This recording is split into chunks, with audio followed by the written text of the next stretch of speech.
વાલા બાળકો all well મજામાં હશો રાઈટ નાઉ ચેપ્ટર નંબર 14 સ્વાધ્યાયના 5 કે 6 એટલા દાખલા કમ્પ્લીટ કર્યા છે 5 છઠ્ઠા દાખલા પર પહોંચ્યા છીએ રાઈટ હોપ તમારું ભૌતિક વિજ્ઞાનનું કામ બહુ જ સરસ રીતે ચાલી રહ્યું હશે રાઈટ ને સરસ તો નાઉ આપણી પાસે જે માહિતી છે એના પ્રમાણે 14.6 નંબરના દાખલામાં કણના પ્રવેગ a અને સ્થાનાંતર x વચ્ચેના નીચેના સંબંધમાંથી કયા સરળ આવર્ત ગતિને દર્શાવે છે એટલે સરળ આવર્ત ગતિ શેમાં છે તેનો પ્રશ્ન પૂછ્યો છે હવે જવાબને સમજાવવાની કોશિશ કરીએ એના પહેલા સરળ આવર્ત ગતિ કરતા પદાર્થ માટેની શરત શું છે તો કે a -ω²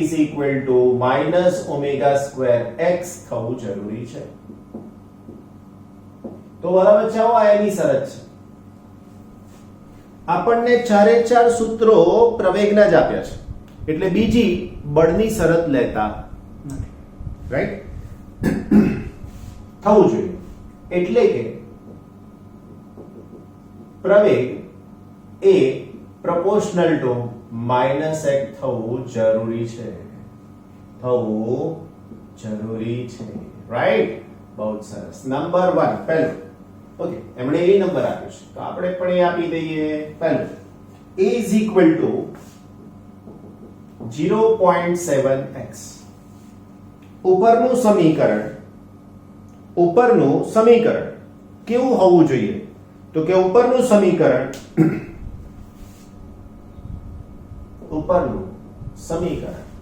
a is equal to -ω² x સાથે બંધ બેસતું નથી માટે તે સરળ આવર્ત ગતિ રજૂ કરશે નહીં number 2 a is equal to -200x² right તો -200 એટલે તમે આ x² જોઈ અને ભૂલા પડી જવાની સંભાવના છે રાઈટ તો લખવું પડે ઉપરનું સમીકરણ a is equal to -ω² x સાથે બંધ બેસતું નથી કેમ બંધ નથી બેસતું તો કે અહીંયા x છે મિત્રો ને અહીંયા x² છે માટે તે સરળ આવર્ત ગતિ રજૂ કરશે નહીં રાઈટ નાઉ બી પછી સી રાઈટ સી માં શું કીધું છે a is equal to -10x જુઓ કંઈક થાય એવું લાગે છે સમીકરણ a is equal to -ω² x જેવું છે માટે તે સરળ આવર્ત ગતિ રજૂ કરે છે એટલે સી એટલું જ સરળ આવર્ત ગતિ રજૂ કરે છે રાઈટ નાઉ ડી ચોથા a is equal to 100x³ 100x³ અલા x નો ક્યુબ થઈ ગયો આપણે તો x જ જોઈએ ભાઈ રાઈટ સમીકરણ a is equal to -ω² સાથે બંધ બેસતું નથી માટે તે સરળ આવર્ત ગતિ રજૂ કરતું નથી ધેટ્સ ઇટ બહુ જ સારી રીતે ક્લિયર ને ફાઇન થયો તમારો 14.6 નંબરનો દાખલો હવે આવા પ્રશ્નો ક્યાં પૂછાય તો કે આવા પ્રશ્નો તમને પૂછાય તમારા એમસીક્યુ લેવલે રાઈટ તો એમસીક્યુ માં તૈયારી કરી લેવાની ફાઇન નેક્સ્ટ એના પછીના દાખલામાં આગળ વધીએ મારા વાલા મિત્રો 14.6 પછી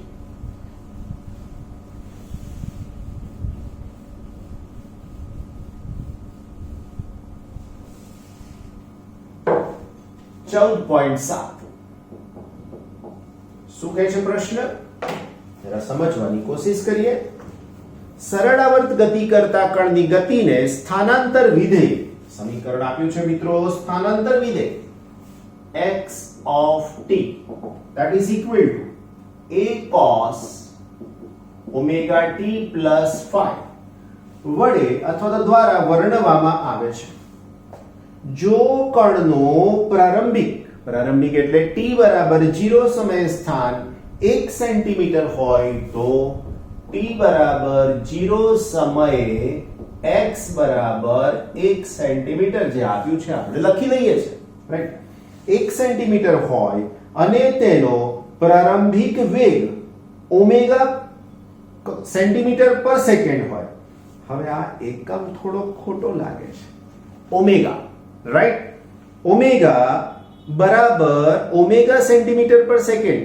હવે ઓમેગાના તમે ડાયરેક્ટ સિમ્બોલ પર જશો ને તો તકલીફ થશે, એટલે સિમ્બોલ પર નહીં જવાનું.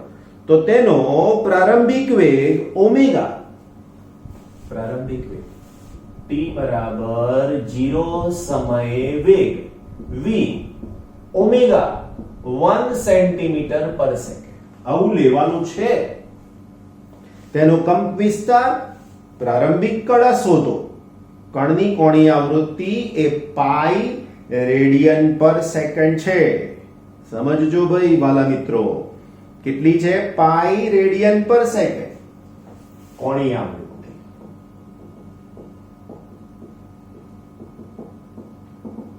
પાઈ રેડિયન પર સેકન્ડ. જ્યારે જરૂર પડશે ત્યારે બધું લઈશું ભાઈ.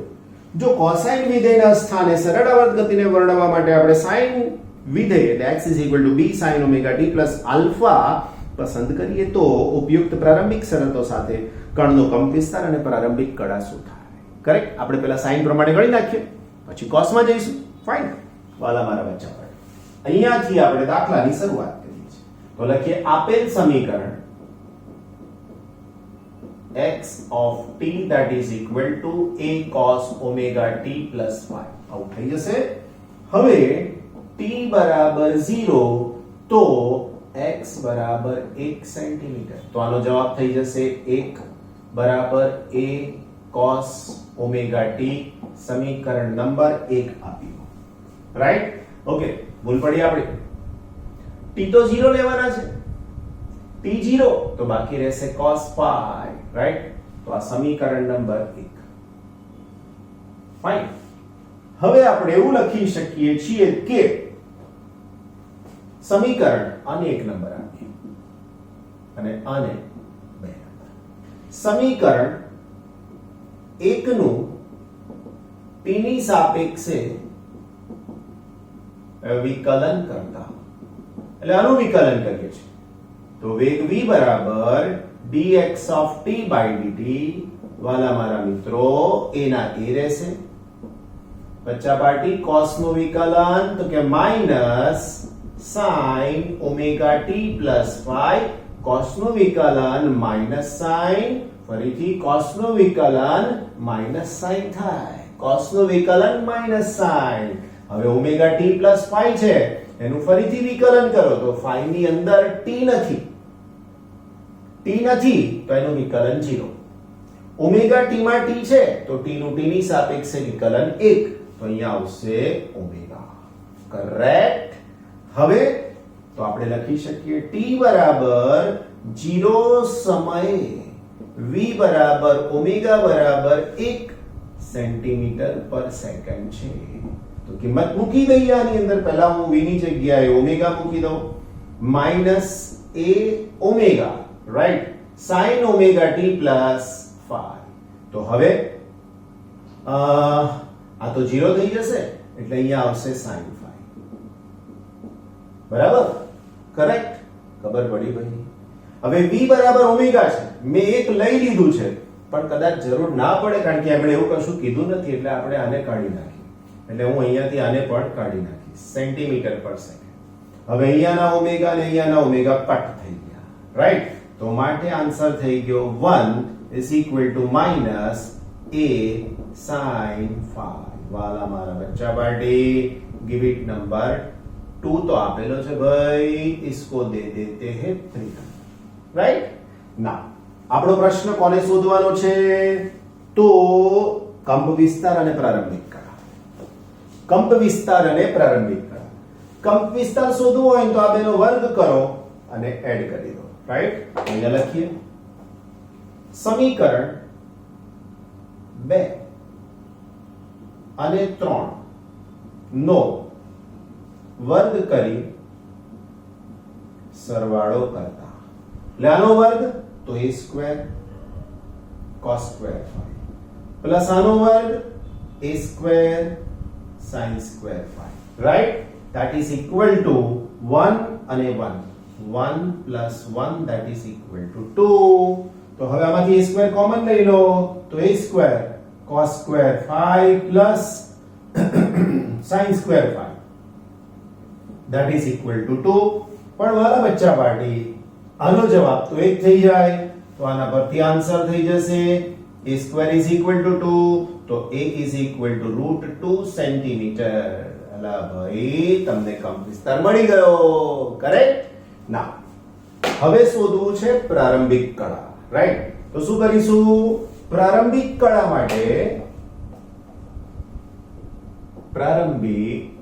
માટે સમીકરણ 3 ને સમીકરણ 2 વડે ભાગતા.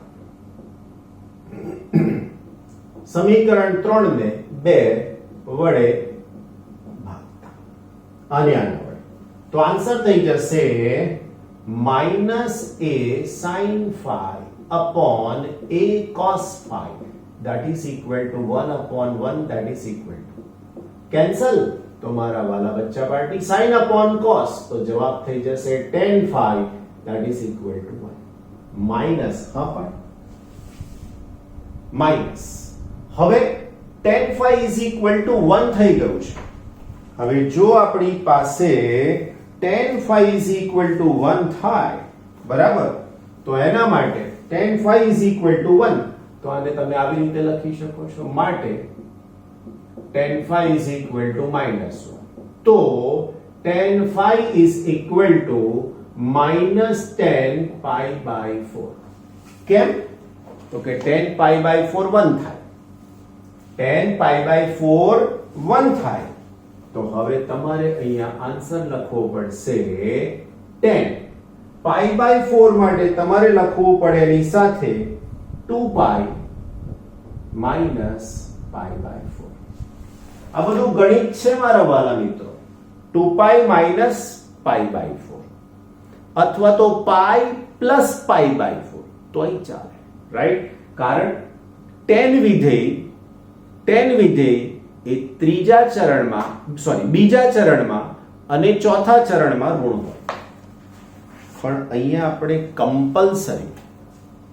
આપણે કમ્પલસરી 2 pi જ કેમ લીધા? કેમ pi ના લીધા? કારણ જોઈ શકો છો અહીંયા તમારી પાસે cos પ્લસ છે અને sin માઈનસ છે. cos પ્લસ અને sin માઈનસ સાહેબ ચોથા ચરણમાં જ આવે. એટલે આ ખૂણો મારે ચોથા ચરણમાં બતાવવાનો છે 2 પાઈ એટલે 360. 360 માંથી પાઈ બાય 4 એટલે કે 45 બાદ કરો સાહેબ ચોથા ચરણમાં ખૂણો મળે. હા, tan માઈનસ તમને બીજા ચરણમાં મળે ના નથી કેતો, પણ એના માટે sin પ્લસ હોવું જોઈએ, cos માઈનસ હોવું જોઈએ. Check it. cos પ્લસ છે, sin માઈનસ છે, ચોથું ચરણ જ આવે એટલા માટે 2 પાઈ માઈનસ પાઈ બાય 4 લીધા. રાઈટ? વાલા બચ્ચા પાર્ટીઓ, તો હવે આન્સર થઈ શકશે માટે tan phi is equal to ચાર અહીંયા આવશે એટલે કે 8 માઈનસ પાઈ તો 7 pi by 4 sorry 7 pi by 4. Therefore phi is equal to 7 pi by 4 radian. ये इसका आंसर हो गया. राइट? तो બે મળી ગયા. હવે એમણે જે બીજી વાત કરી છે બી માં, શું પ્રશ્ન પૂછ્યો છે વાલા મિત્રો બી માં? તો એમણે એવું કીધું છે કે આ જે cos છે એને હું sin બનાવી દઉં તો શું થાય? રાઈટ? જો આગળનો બીજો પ્રશ્ન કીધું છે, જો cosine વિધેયના સ્થાને સરળાવર્ત ગતિને વર્ણવવા માટે x is equal to, જો x is equal to b sin omega t plus alpha લેવામાં આવે તો આ બધો જ કાર્યક્રમ ફરીથી રાઈટ તમે છો એટલે હું તો કરી જ નાખીશ ને રાઈટ સરસ સરસ તો અહીંયા ફરીથી પાછા લખીશું t બરાબર 0 સેકન્ડ સમય x બરાબર 1 સેન્ટીમીટર રાઈટ માટે જો x બરાબર 1 સેન્ટીમીટર અહીંયા લખીશ b sin t0 એટલે થશે આલ્ફા समीकरण नंबर અહીંયા લખીશ 3 સુધી તો થઈ ગયું છે इसका आंसर नंबर 4 देते हैं तो वाला वाला बच्चाओ आने नंबर 5 રાઈટ હવે શું કરીશ તો હવે આને પાછો 5 નંબર આપવો પડશે વાલા મિત્રો વિકલન કરવાનું છે 6 સમીકરણ 5 નું t ની સાપેક્ષે વિકલન કરતા સેમ જ પ્રોસેસ રાઈટ સમીકરણ 5 નું t ની સાપેક્ષે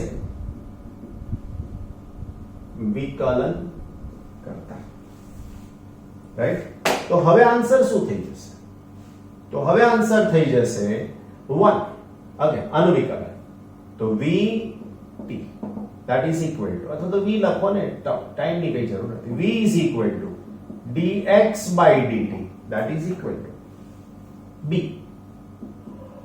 sin નું વિકલન cos omega t plus alpha sin નું વિકલન cos cos નું વિકલન minus sin sin નું વિકલન cos તમે વિકલન કરી રહ્યા છો t ની સાપેક્ષે આ આલ્ફા ની પાસે t નથી એટલે એનું વિકલન 0 ઓમેગા ની પાસે t છે t નું t ની સાપેક્ષે વિકલન 1 થાય તો એનો આન્સર આ t નીકળી જાય એટલે આગળ થઈ શકશે ઓમેગા કરેક્ટ નાઉ t બરાબર 0 સમયે v બરાબર ઓમેગા છે માટે v is equal to omega is equal to b omega cos alpha omega omega cancel આ બી નથી લખવા કન્ફ્યુઝન ના થવું જોઈએ રાઈટ તો આનો આન્સર થઈ શકશે 1 is equal to b cos alpha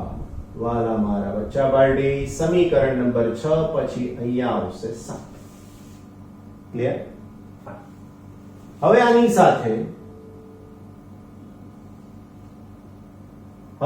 સાથે તમારે ક્લિયરન્સમાં એક આવી ગયું ફરીથી પાછું સમીકરણ 6 અને 7 નો વર્ગ કરી સરવાળો કરતા રાઈટ આનો ને આનો વર્ગ કરી દઈએ એટલે અહીંયા again 1 square plus 1 square is equal to b square sin square alpha plus cos square alpha that is equal to b square तो मारा वाला बच्चाओं कंप विस्तार बराबर b बराबर 1 स्क्वायर प्लस 1 स्क्वायर 2 થઈ જાય ને ચાલો એક સ્ટેપ વધારે b square is equal to 1 plus 1 that is equal to 2 તો b is equal to under root 2 અને એકામ લખવો જ પડે ચાલે જ નહીં ને તો માર્ક્સ કટિંગ હવે પ્રારંભિક કડા માટે સમીકરણ 6 ને 7 વડે ભાગતા રાઈટ તો આની સાથે આવશે b sin alpha divided by b cos alpha b sin alpha upon b cos alpha that is equal to 1 divided by 1 તો b અને b કેન્સલ તો tan alpha is equal to 1 હવે પહેલા જેવી મુશ્કેલી નહીં પડે કેમ તો કે માઈનસ નથી તો is equal to tan pi by 4 માટે tan alpha is equal to tan pi by 4 તો alpha is equal to pi by 4 radian Dear friends, this is your answer, right? So this is the completion of the question number 14.7, right? Thank you so much. જોતા રહેજો આગળ, હજુ દાખલા છે ભાઈ, હે ને? બહુ સરસ. વાલા બચ્ચાઓ, આપણો નેક્સ્ટ ક્વેશ્ચન 14.8. દાખલો સમજવો પડશે. સ્પ્રિંગ બેલેન્સમાં જે સ્કેલ છે તે 0 થી 50 કિલોગ્રામ સુધીનો સ્કેલ, રાઈટ? એટલે એમાં જે અંકન કર્યું છે ને તે સ્કેલની લંબાઈ 20 સેન્ટીમીટર છે. અહીંયા લખીએ સ્કેલમાં અંકન ક્યાં સુધીનું છે? 0 થી 50 કેજી. સ્કેલની લંબાઈ, તો સ્કેલની લંબાઈ છે L બરાબર 20 સેન્ટીમીટર, રાઈટ? આ કાંટા પર લટકાવવામાં આવેલ એક પદાર્થને સ્થાનાંતરિત કરી અને મુક્ત કરવામાં આવે છે તો તે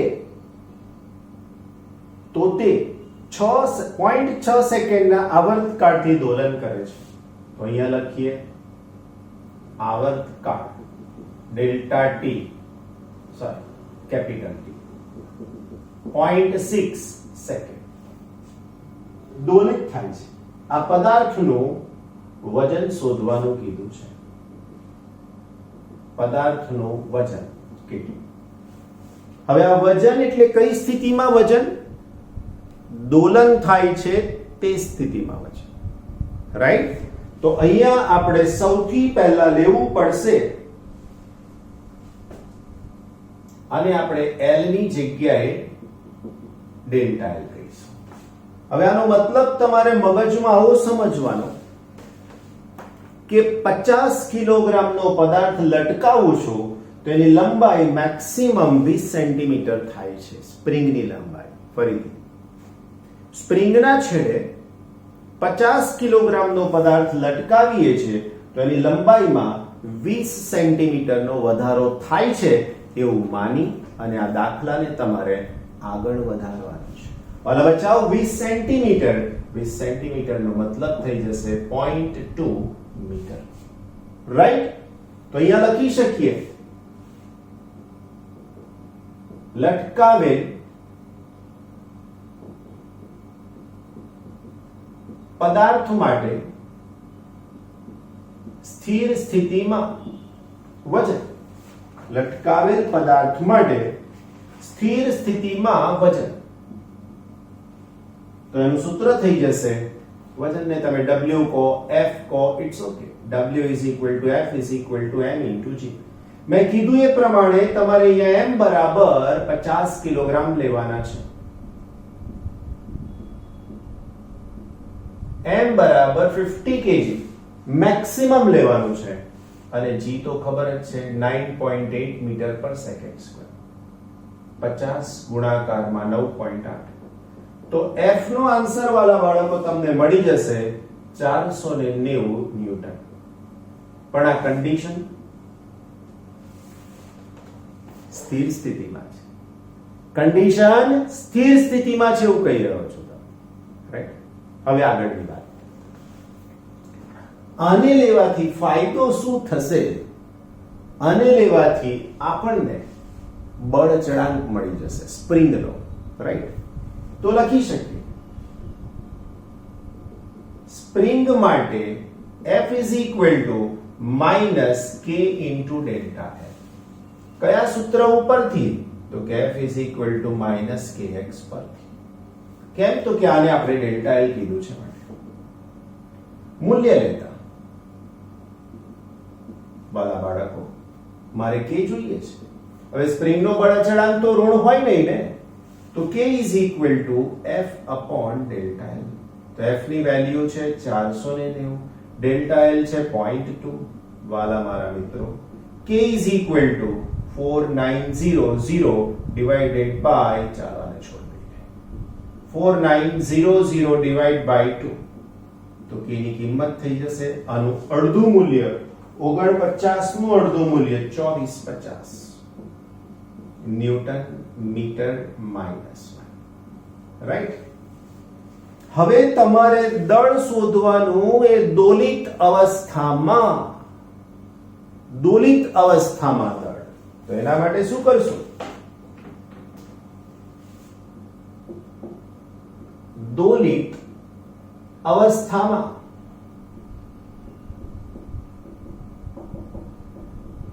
પદાર્થનું દળ મેળવવા માટે આવર્તકાળ T is equal to 2 pi under root m upon k. યાદ રાખજો આ સૂત્ર. હવે હું આનો સ્ક્વેર કરી દઉં છું. તો t square is equal to 4 pi square upon mk. મારે જોઈએ છે m. m is equal to કે અહીંયા જશે t square k upon 4 pi square. તમને મનમાં પ્રશ્ન થવો જ જોઈએ, એકદમ સાચું છે કે સર તમે આ 50 ને તો અહીંયા લઈ લીધા એમ બરાબર, તો ત્યાં ના લઈ શકાય? ના, દોલિત અવસ્થામાં છે અને દોલન થાય ત્યારે દળ થોડું જુદું મળશે. જુઓ, રાઈટ. તો હવે આ અવસ્થાની અંદર માટે m is equal to t આવર્તકાળ અને એનો સ્ક્વેર છે 0.36 k 2450 ના છેદમાં 4 3.14 and square of it. Right.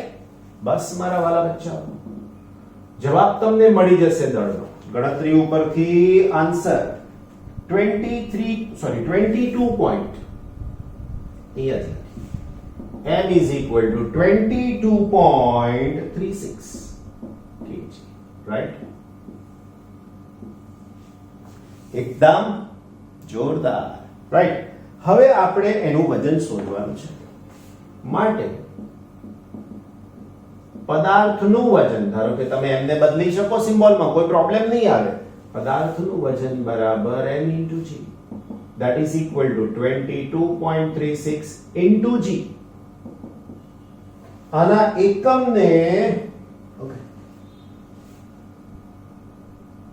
આના એકમને આવું લખો ને તો આના ઉપરથી આવું પણ લખાય, that is equal to 22.36 kgf small f. અને વંચાઈ શું? તો કે કિલોગ્રામ ફોર્સ. kgf લખ્યું છે ને વંચાઈ શું? Kilogram force. ફરીથી kgf નો મતલબ કિલોગ્રામ ફોર્સ. કોઈને g ની કિંમત મૂકવી છે તો 22.36 9.8 વાલા મારા ભૂલકાઓ આન્સર થઈ શકશે 219.1 ન્યૂટન. રાઈટ. તો આ તમારો આન્સર થઈ ગયો અને આન્સર થઈ જશે kgf, કિલોગ્રામ ફોર્સ ની અંદર. રાઈટ.